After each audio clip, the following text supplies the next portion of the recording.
大家好，我係 OCBC 華僑銀行香港財富管理部嘅張志高。環球股市喺2025年表現強勁，雖然今年嘅年初受到中東局勢所影響，不過整體嘅股市喺上半年仍然係表現出色。踏入第三季，投資市場上面仍然有好多嘅唔確定性，包括地緣政治風險、能源價格、通脹壓力同埋主要央行嘅貨幣政策等等。下半年嘅投資市場何去何從呢？今日我哋好榮幸邀請到富蘭克林鄧普頓大中華區零售業務董事黃正傑先生，同大家分享富蘭克林鄧普頓對於投資市場嘅展望。環球股市入邊，投資者最關注嘅必然就係美國嘅股市。首先想問下阿傑，美國股市喺2026年嘅下半年係咪仍然有上升空間呢？就美國股市嚟睇，我哋認為2026年嘅下半年咧，仍然具一定嘅上升空間。但係投資者咧需要有更加嘅選擇性㗎，因為美國經濟整體嚟講咧，依然具有韌性，商業環境持續改善，加上投資同埋創新驅動嘅商業週期底下，仍然繼續為企業盈利提供支持。不過美股經歷咗強勁升幅之後，市場下一階段嘅上升動力將唔再係取決於估值嘅擴張，而係更需要企業盈利嘅增長支持。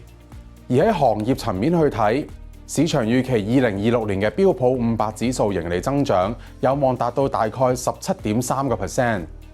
而資訊科技、物料、能源、通訊服務、公用事業同埋金融等嘅不同行業咧，亦都有盈利增長嘅預測，反映增長動力機會咧唔淨係集中喺同一個板塊。所以我哋覺得美股嘅睇法咧係審慎樂觀。人工智能、數碼化、工業升級同埋其他創新主題依然係長期增長最主要嘅來源。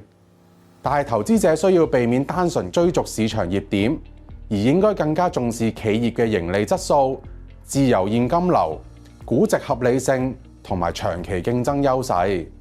簡單嚟講，美股依然有機會，但係投資策略應由追逐升勢轉向更重視基本因素同埋風險管理。投資市場上面有啲乜嘢嘅挑戰係投資者要留意？有啲乜嘢嘅應對策略呢？投資者未來需要留意兩個主要嘅挑戰。第一係利率同埋通脹路徑嘅不確定性。即使市場早前預期美國有機會減息，但係如果通脹較預期頑固，或者能源價格再次上升，聯儲局可能需要維持一個較高嘅利率更加長嘅時間。呢個會影響股票嘅估值，亦都會影響長期債券市場嘅波動。第二係結構性增長主題咧，本身都會帶嚟一啲嘅挑戰。以人工智能為例， AI 長遠有助幫助提升生產力，但係同時亦都帶來龐大嘅電力同埋基建嘅需求。人工智能數據中心嘅電力需求可能大幅上升，反映咗即使係正面嘅長線主題，短期亦都可能會面對供應瓶頸、成本上升同埋基建投資嘅壓力。應對策略方面，我哋認為投資者應該把握三大原則。第一係分散配置，避免過度集中單一市場、行業同埋主題。第二係重視質素，聚焦財務狀況穩健、現金流強同埋具備定價能力嘅企業同埋資產。第三係保持靈活，因應利率、通脹、市場估值變化，適度調整股票、債券同埋流動性配置。簡單嚟講，市場依然有機會，但係投資者需要以更加均衡同埋有紀律嘅方式管理風險。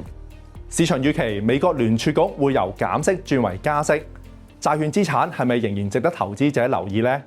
債券資產依然係值得投資者嘅留意，但係配置嘅方式需要更加審慎。即使市場對聯儲局政策方向有不同嘅預期，現時有唔少嘅投資級別債券市場嘅收益率依然處於過去多年嚟相對吸引嘅水平。唔同投資級別嘅債券包括咗新興市場投資級別債、美國綜合債券、歐洲美元企業債券同埋半政府債券等等，收益率比起過去低息年代明顯提升。不過投資者亦都要留意返，債券並非完全冇風險嘅。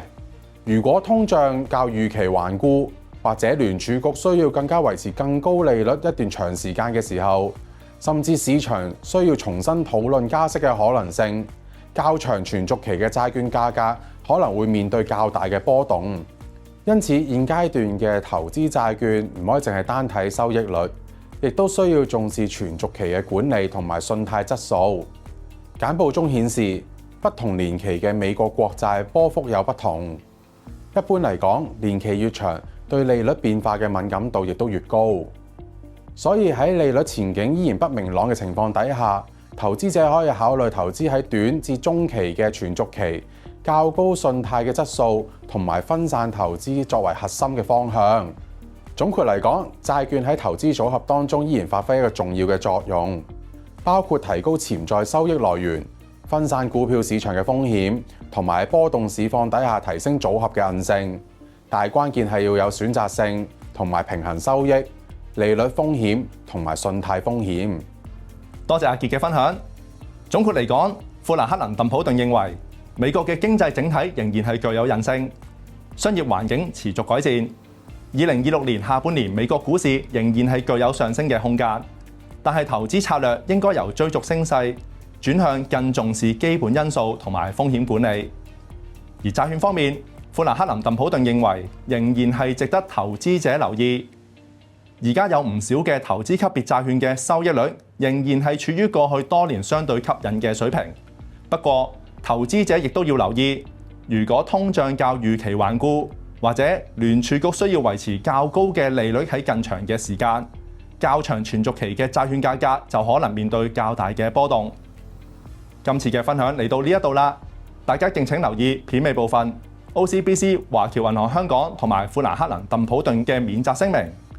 如果對有關嘅免責聲明內容有任何問題，可分別同我哋或者係富蘭克林鄧普頓聯絡。多謝大家收睇，下次再見。